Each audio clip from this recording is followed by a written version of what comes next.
Good morning, or depending on when you're watching this, good afternoon, good evening, or good night. My name's Ross, and as always told, out of Voice of Radio. So today we need to take a look at a couple of new decks, which are frankly a pretty big deal.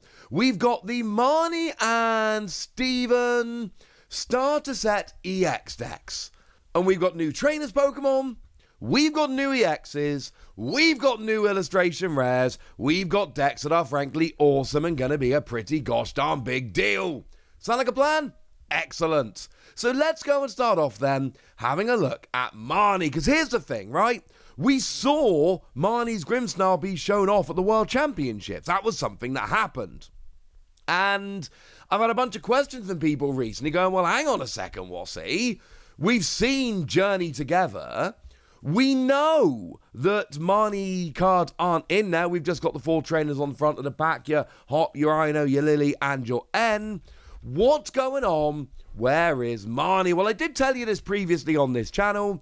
We were never getting the Marnie cards in Journey together. That was never the plan. The plan was always that Marnie would have her own deck. Will we get Marnie and Steven cards in a future set? Don't know, is the honest answer. Maybe these decks will be good enough. I can't show you the complete set list today. I can only show you a couple of choice cards. So the answer is, don't know.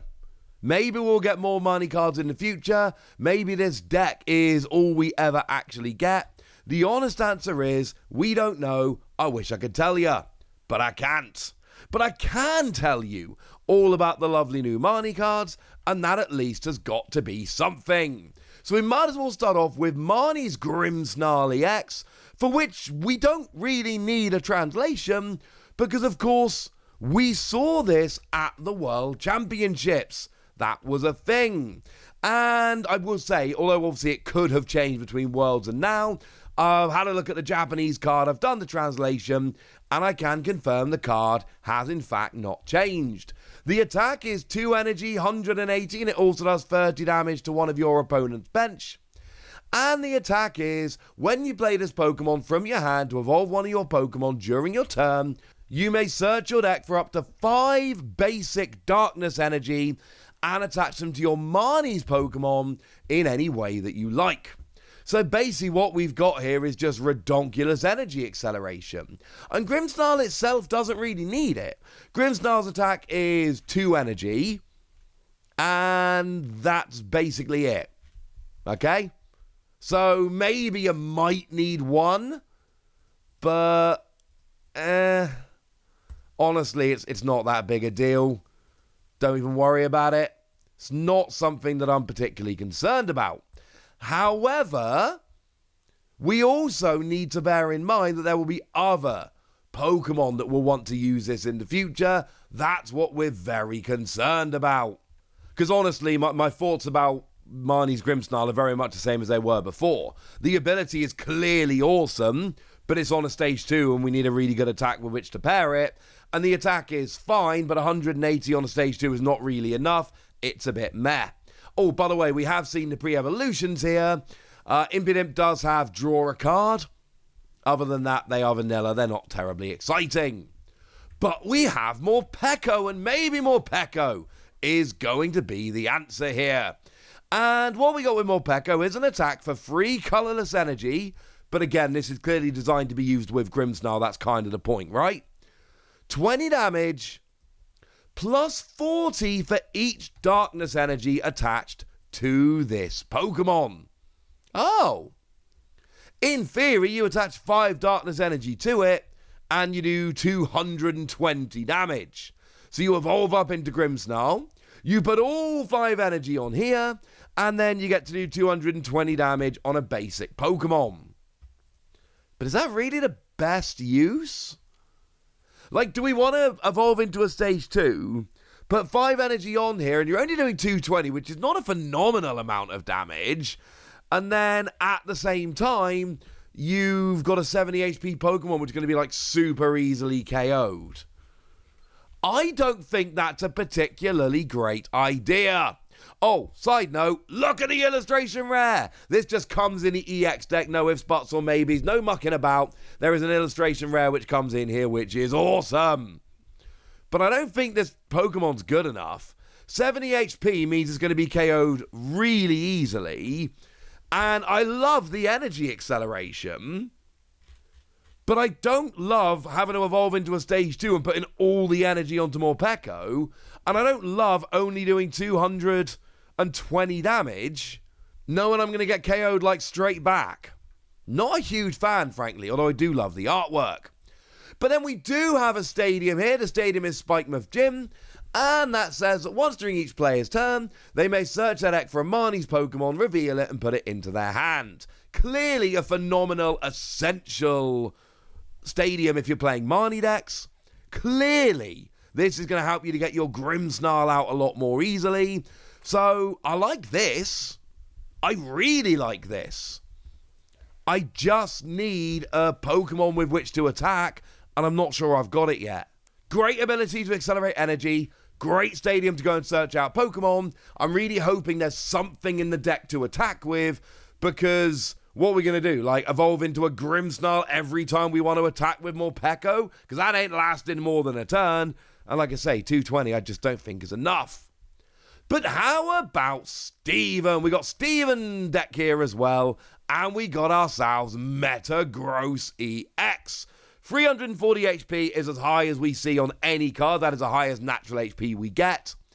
And we've got a nice little ability here, or maybe little isn't even the word, whereby once during your turn, so not an evolution, whenever you like, once during your turn, search for a Psychic and a Metal Energy, and attach them to your Psychic or Metal Pokemon in any way that you like. Huge difference between this and Marnie.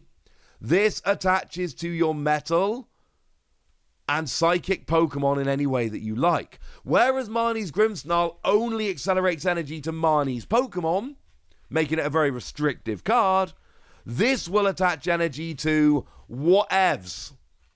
And that is a very different proposition indeed. That's why I like this one quite a bit more, frankly.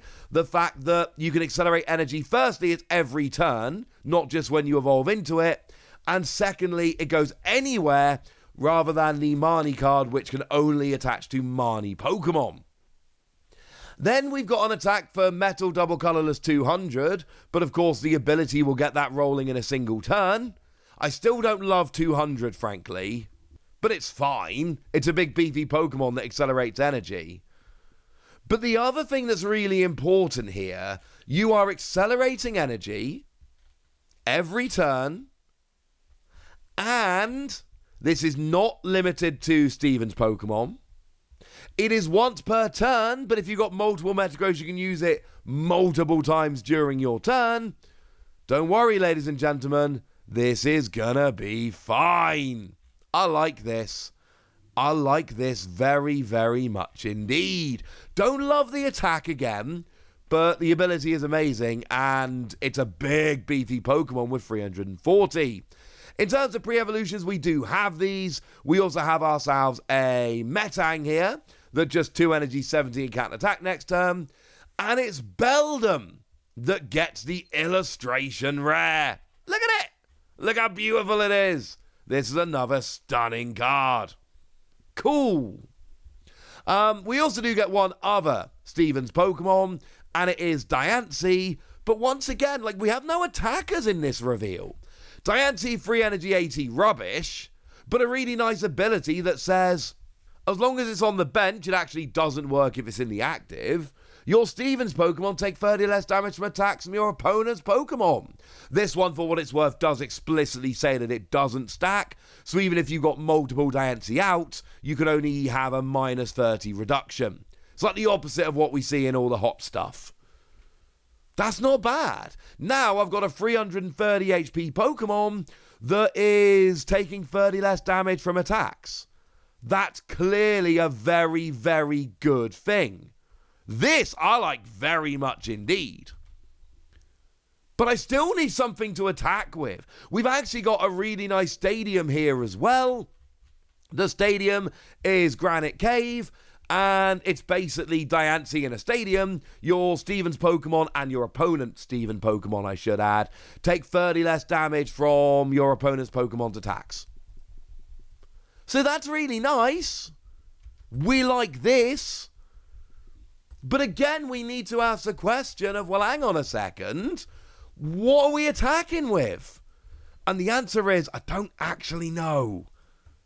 I don't want to be rude here, but we don't actually have any, like this whole reveal I'm showing you this morning, there's no attackers. The Metagross stuff, I really like the fact that we're taking, 340 HP, you're taking 60 less from attacks, which is clearly phenomenal. So you've got an effective HP of 400, but we are kind of stuck in a situation where you've got to attack with Metagross, and 200 damage is fine, but I don't think 200 damage is good. And then with Marnie, we got great energy acceleration. We've got ourselves a really nice stadium that helps us search out Pokemon and set up. But again, we don't actually have any attackers. I should mention the decks do come with some other bits and bobs as well. You've got yourself your damage counters, a lovely play sheet, and a coin, which it's not phenomenal. It's not the reason you're buying the deck, but it's a nice little bonus. I mean, each of these decks comes with a brand new mechanically unique EX, a bunch of unique Pokemon, and like I've said, there is a genuine chance that Marnie and Steven Pokemon only actually come in these decks, and you get an illustration rare as well. These are awesome decks that I will 100% be picking up, but right now I need something with which to attack. I need an attacker in both of these decks, and right now I don't think I have it. Stay tuned. There is potential here for these to be genuinely great, but I don't think we're quite there yet. But I want to know what you think. Tell me your thoughts, your feelings, your opinions, and anything else in the comment section. Go nuts! Be nice! And then make sure you like this video, subscribe to this channel, follow me on Twitter at Diancie. That's where we talk about Pokemon and a whole bunch of other card games. And please do consider checking out patreon.com/PTCG Radio, where you can support the channel, get some bonus podcasts, and all kinds of fun things. But by far the most important thing, as always, look after yourselves till next time, would ya? Thank you very much for watching. My name's Ross, and you've been watching PTCG Radio.